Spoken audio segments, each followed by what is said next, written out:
네, 오늘은 하나님이 함께 하시면 이란 제목으로 같이 은혜 나누기 원합니다. 하나님이 함께 하시면 늘 좋은 일, 그리고 또한 선한 일만 있을 것 같지만 하나님이 함께하는 사람들에게 분명 이 땅 가운데 살아가는 것은 결코 쉬운 일이 아닙니다. 대적하는 사람이 있고 불편해하는 사람이 있고 어둠의 영들이 하나님과 함께하는 사람들의 심령들을 늘 이렇게 힘들게 만드는데, 오늘 말씀의 8절은 다윗이 또다시 전쟁 가운데 잘 싸워서 크게 이기고 돌아왔을 때에 다윗의 마음이 기뻤겠죠. 야, 그래, 하나님이 늘 함께 하시니 내가 이렇게 전쟁 가운데 승리하는구나 라고 돌아왔을 텐데, 그가 돌아왔어야 할 왕궁은 그에게 평안한 곳이 아니라 정말 힘들고 어려운 곳이었습니다. 돌아오자마자 사울은 악한 영에 사로잡혀 수금을 타는 다윗을 창으로 죽이려고 하였고, 저는 이 본문이 어릴 때부터 굉장히 인상적이더라고요. 얼마나 그 마음이 질투와 미움으로 가득했으면 그 창을 던져서 벽에 그 창이 박혔을까. 그래서 다윗을 향한 그의 마음이 너무나 그 불편하고 또한 악하였음을 바라보며 느끼는 건, 그가 다윗이 하나님의 앞에서 신실하게 그리고 최선을 다해 섰지만 그들의 모습 가운데서는 신실한 하나님 앞에 선 다윗이 아니라 죽이고 싶은 원수와 같은 자들이었고, 그 다윗 편에서 보면, 야, 내가 하나님을 향하여 이렇게 신실하게 열심히 있는데도 불구하고 왕은 나를 죽이려고 하고, 그리고 나의 삶은 왜 이렇게 힘들까라고 할 때에 이제 오늘 본문을 쭉 읽어 내려가면서 우리가 느끼는 건, 야, 그래도 하나님께서는 다윗에게 있어서 그의 조력자를 붙여주시기도 하고, 때로는 이 하나하나의 어려운 가운데 또 하나의 사람을 만나고 또 다른 사람을 만나 그 어려운 위기들을 이기게 하시는데, 하나님이 우리의 삶 가운데서 때로는 내 앞에서 신실하게 내가 하나님 앞에 서려고 할 때에도 생기는 문제들과 어려움 앞에서도 그저 그 문제와 어려움 앞에 그냥 놓아두시는 것이 아니라 또 피할 힘을 주시고 또 피할 힘을 주셔서 시험 당할 즈음에 피할 힘을 주시고 도와주시는 하나님의 손길을 바라보게 됩니다. 근데 사울은 계속해서 악해지는데요, 그의 마음 가운데 이제 미갈을 부릅니다. 미갈을 불러서 자신의 딸에게 왜 그 다윗이 도망가도록 놓아두었느냐라고 물어볼 때에 그 미갈이 그런 얘기를 하죠. 다윗이 나를 죽이려고 하였다. 나를 도망가지 못하게 하면 내가 너를 죽일 것이라 말했기 때문에 다윗이 도망가는 것을 가만둘 수밖에 없었다라고 말하며 다윗을 옹호합니다.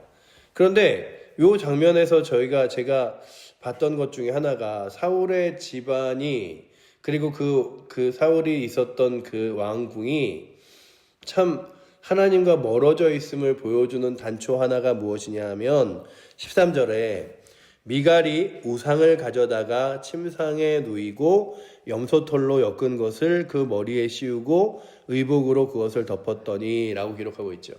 그러니 왕궁 안에도 벌써 하나님이 아니라 우상들이 같이 있었음을 보여주면서 사울이 하나님을 바라보지 않고 죄악된 것을 계속해서 바라보고 있음을 보게 됩니다.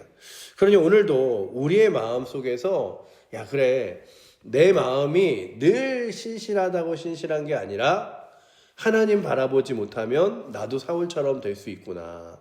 그래서 하나님 바라보고 신실하게 하나님 의지하고 걸어가지 않으면 나도 어느새 미움이, 나도 어느새 교만이, 나도 어느새 정말로 그 죄악된 마음들이 누군가를 넘어뜨리고 쓰러뜨릴 수 있구나라고 바라보며, 여러분들 마음속에 그리고 삶 가운데 혹여나 하나님 기뻐하시지 않는 일들이 있는지를 바라보시고, 또한 하나님 기뻐하시는 것을 또한 붙들며 나아갈 수 있는 은혜가 있기를 축복합니다. 그런데 그렇게 하나님을 붙들고 나아가는 다윗에게 하나님께서 정말 처참한 모습들을 보여주잖아요. 아니, 그가 전쟁터에서는 정말로 그 많은 군사들을 이끌며 승리하는 자의 모습이었으나 그로 하여금 왕궁에서 도망갈 때는 그 창문을 통해서 도망가야 되는 신세가 되었죠. 12절에 보시면 미갈이 다윗을 창에 달아내림에 그가 피하여 도망하니라. 그 왕궁의 창문을 통하여 도망가야 됐고, 그리고 그렇게 도망가는 그에게 사울이 무엇이라고 말하냐 하면 자신의 원수라고 이야기를 합니다. 그래서 이걸 보면서 야, 어떻게 그 사울이 다윗을 향하여 그의 말을 하는데 마치 원수와 같은 자처럼 여기게 되었을까? 그래서 오늘 말씀을 보면서 느끼는 건 정말로 사울의 마음속에 하나님이 계시지 않는 그의 마음은 어느 순간 다윗도 그리고 자기 주변의 다른 사람들도 다 하나님이 아니라 대적자와 그리고 미워하는 사람들이 되어버린 장면들을 바라보게 합니다. 그러면서 야, 이렇게 자신을 죽이려고 하는 다윗이요, 끝까지 그런데 이 왕궁 근처에서 어떻게 도망가질 못해요. 그냥 내가 여길 다 버리고 하리라 그러지 못하고 그냥 사무엘을 만나서도 자기가 어떻게 하면 좋을까를 구하면서 다시 왕궁에를 찾아와 근처에 와서 들어가야 되나 말아야 되나 하고 있을 때 20장에서는 이제 요나단이 내가 사울을 한번 살펴보고 사울이 다윗을 또 챙겨주고 또 들여보낼 만한 마음이 있는지 아니면 아예 죽이려는 마음밖에 없는지를 보리라 라고 하면서 그로 하여금 완전히 도망가 버리게 만들어주는 장면이 20장에 나오지만 그는 계속해서 이 왕궁에 살아야 함에도 불구하고 그런 어려움과 위기 속에서 있었습니다. 그럼에도 불구하고 이 말씀을 쭉 읽으며 느끼는 건 야, 그래, 다윗에게 하나님 함께 하셨기 때문에 이 어려움도 힘겨움도 이기며 나아갈 수 있지 않았을까 생각하며 오늘도 우리들의 삶 가운데 때로는 어려울 때 힘겨울 때 하나님과 함께함으로 우리들의 삶의 어려움을 힘겨움의 문제를 또한 이기며 나아갈 수 있는 힘이 있기를 축복합니다. 하나님 함께 하시는 게 정말 나로 하여금 낙심하지 않는 힘이구나. 근데 오늘 본문을 읽으면 정말 낙심할 것 같아요. 낙심할 것 같아요. 전쟁 가운데 승리하여 돌아왔는데 자신을 창으로 향하여 죽이려고 그랬고 심지어는 다윗이 아파서 병들었다고 말할 때 사울이 뭐라 그러냐 하면 침대채 갖고 와라. 다윗이 누워있는 침대채 갖고 오면 그 침 상태로 다윗을 데리고 와서 내가 그를 죽이리라 라고 말합니다. 그러니 그 사울이 얼마나 그를 미워하였는지를 보는 거죠. 우리 15절 말씀 같이 한번 읽어보도록 하겠습니다. 사울이 또 전령들을 보내어 다윗을 보라 하매 이르되 그를 침상채로 내게로 들고 오라. 내가 그를 죽이리라. 그가 아프던 안 아프던 나는 그를 죽여야겠다고 생각하며 나아가죠.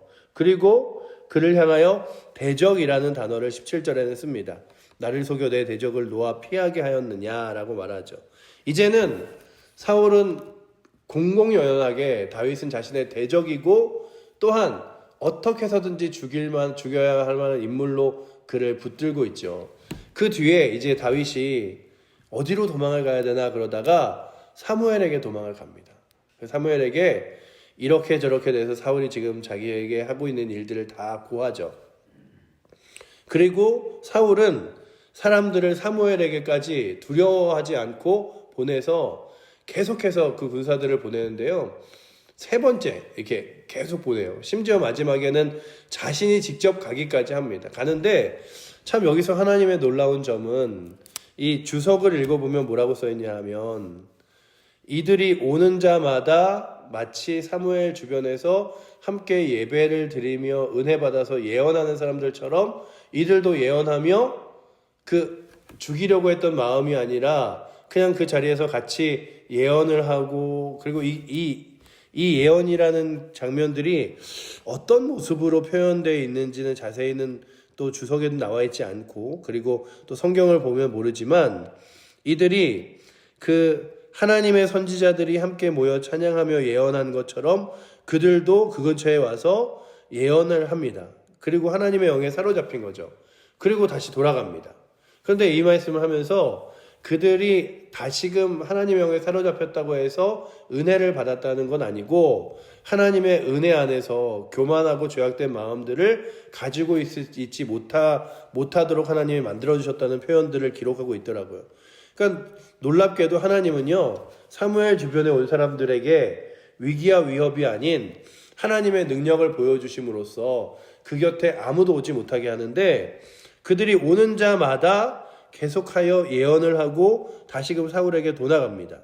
그래서 보시면 20절 마지막에 사울의 전령들에게 임함에 그들도 예언한지라 라고 기록하고 있으며 21절 마지막에는 사울이 세 번째 다시 전령들을 보내더니 그들도 예언을 한지라 라고 하며 도대체 사울이 보내놓으면 돌아와서 우리가 거기까지 못 가겠습니다. 그곳에 하나님께서 임하심에 우리가 갈 수 없습니다. 그러면 사무엘도 있고 하나님께서 임하시는 곳이니 내가 가지 말아야지 라고 해야 될 텐데 끝끝내 그곳에 다윗을 죽이러 갑니다. 그런데 보시면 다윗은 그 사무엘과 함께 있으며 무엇을 발견하게 되냐면 하나님이 함께 하시면 아무리 강력한 그리고 힘 있는 대적들이 찾아와도 하나님이 나를 보호하시는구나 라고 하는 것들을 점점점 깨닫게 돼요. 그러니 오늘도 우리가 하나님의 은혜 안에 있을 때, 예배 안에 있을 때, 기도 안에 있을 때, 그리고 또한 교회 공동체와 함께 믿음의 삶을 살아갈 때 가장 능력 있는 건 하나님이 우리의 삶을 보호하시고 인도하시는구나. 늘 제가 분명하게 이렇게 기도의 자리, 예배의 자리에 나오지 못하시는 분들한테 안타까운 마음은 그냥 새벽이 너무 일러서 못 나오시지, 그냥 저녁에 여러 가지 일들이 늦게 끝나니까 못 나오시지, 이거보다 예배의 자리에 나오는 게 하나님 보호하심을 맛보는 거고 기도의 자리에 나오는 게 하나님의 능력을 맛보는 건데 이 자리보다 더 귀한 자리, 힘 있는 자리가 없는데 이 자리를 자꾸 놓쳐버리면 어떤 힘으로 살아갈 수 있을까? 예배의 자리가 귀하다고 말은 하지만, 은혜의 자리가 귀하다고 말은 하지만 그 자리가 귀하게 느끼는 것과 그 자리에 함께하는 것은 다른데, 근데 오늘 말씀에 보면 다윗이 사무엘과 함께할 때에 이 사무엘과 다윗 근처 라마나요새 절대로 그 사울의 군사들이 오지 못할 뿐만 아니라요, 이제 사울도 기세가 등등하여 이제 군사들을 데리고 사무엘이 있던 없건 말건 내가 다윗을 죽이리라 하면서 그곳으로 쳐들어오는데, 그런데 그 사울조차도 그곳에서 걸어가며 예언을 하고 또한 하루 밤낮을 옷이 벗겨진 채도 모르고 그 가운데서 이렇게 예언하는 그 은혜 안에 거하게 됨을 바라봅니다. 근데 이게 사울이 은혜 받았으니 다시 돌이켰다 이런 건 아니에요.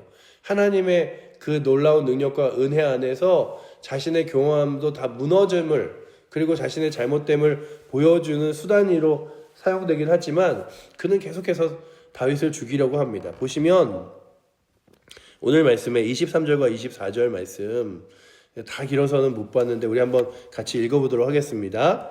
사울이 라마나요스로 가니라. 하나님의 영이 그에게도 임하시니 그가 라마나요스에 이르기까지 걸어가며 예언을 하였으며 그가 또 그의 옷을 벗고 사무엘 앞에서 예언하며 하루 밤낮을 벗은 몸으로 누웠더라. 그러므로 속담에 이르기를 사울도 선지자 중에 있느냐 하니라 라고 기록하고 있죠. 그러니 하나님의 은혜 앞에서 어떤 악한 세력도 죄악된 세력도 모두가 다 무장해제됨을 바라보며 주님, 오늘도 주의 전이, 오늘도 주님, 제가 기도하는 자리가, 예배하는 자리가 하나님 깊이 만나 하나님 죄악된 것들이 다 무너져 내리고 하나님 은혜로 가득한 자리가 되게 하여 주시옵소서 하고 구하며 나아가실 수 있기를 축복합니다. 내 앞에 악의 세력이 세워지지 않는 것, 죄악된 세력이 힘쓰지 못하는 이유는 내가 뛰어나고 능력이 있어서가 아니라 하나님의 은혜와 능력이 우리를 보호하심 때문이라면, 오늘 말씀이 다시금 보여주는 건 이 사무엘과 그리고 또한 다윗 앞에 사울이 설 수 없었던 이유가 하나님의 큰 힘과 능력이었음을 바라보여주며 하나님이 함께 하시면, 그리고 내가 하나님의 말씀과 예배 가운데 서면 하나님이 나의 삶을 이끄시고 인도하여 주시는구나. 이 세상 것들 붙들고 세상에 힘 있는 사람들이 나를 보호하는 것도, 세상에 능력 있는 사람들이 나를 보호하는 것도 아니고 하나님께서 나를 보호하시고 지켜주심을 믿으며 오늘도 늘 주 안에 거하는, 늘 주님과 함께 동행하는 은혜가 이 새벽에 나오신 여러분들과 저에게 있기를 축원합니다. 다윗이 사무엘과 함께 라마나요스에서 그의 몸을 피한 것이 참 지혜로운 일이었던 것처럼 주님, 나도 나의 삶과 그리고 나의 위기와 나의 어려움 가운데 주의 전과 하나님의 품 안에 거하여 하나님의 보호하심과 인도하심을 맛보게 해달라고 구하시면서, 특별히 이 다윗이 지켰던 가장 귀한 게 무엇일까 오늘 본문을 보면서 느꼈던 거는요, 그의 마음을 하나님의 은혜 안에 지킬 수 있었습니다.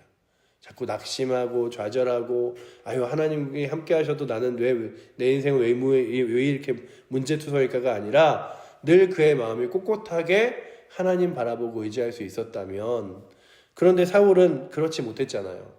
그의 마음이 점점 하나님과 멀어지고 죄악된 길과 가고 자신의 집안에는 우상이 있고 또한 하나님의 말씀 앞에 서지만 그는 그로 하여금 하나님의 은혜 안에 들어오지 못하였던 것들을 보면서 오늘도 주님, 내가 주님 바라보며 걸어가게 하시고 주 안에 있을 때에 나의 신앙, 나의 믿음, 나의 삶을 잘 지킬 수 있음을 바라보며 오늘도 주 안에 나의 삶이 그리고 나의 마음이 있게 해달라고 구하는 귀한 새벽 되시기를 축복합니다. 또 우리 모든 칠보제일교회 성도들이 그냥 이렇게 여러 가지 나이가 연로하시다고 상황이 바쁘다고 해서 예배와 기도의 자리와 멀어지는 것이 아니라 예배와 기도의 자리를 더 가까이 하고 주 안에 걸어가는 은혜가 오늘도 이 기도하는 여러분들과 저에게 다시 한번 기도의 제목이 되어 우리 교회가 믿음과 예배로 기도의 자리로 일어설 수 있도록 주님 인도해 달라고 구하는 새벽 되시기를 축복합니다. 기도하겠습니다.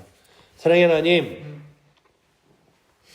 사울은 계속해서 하나님과 멀어지고 심지어는 사무엘이 있는 라마나임까지 그가 칼과 창을 두른 채 달려가 다윗을 죽이려고 했었던 모습들을 바라봅니다.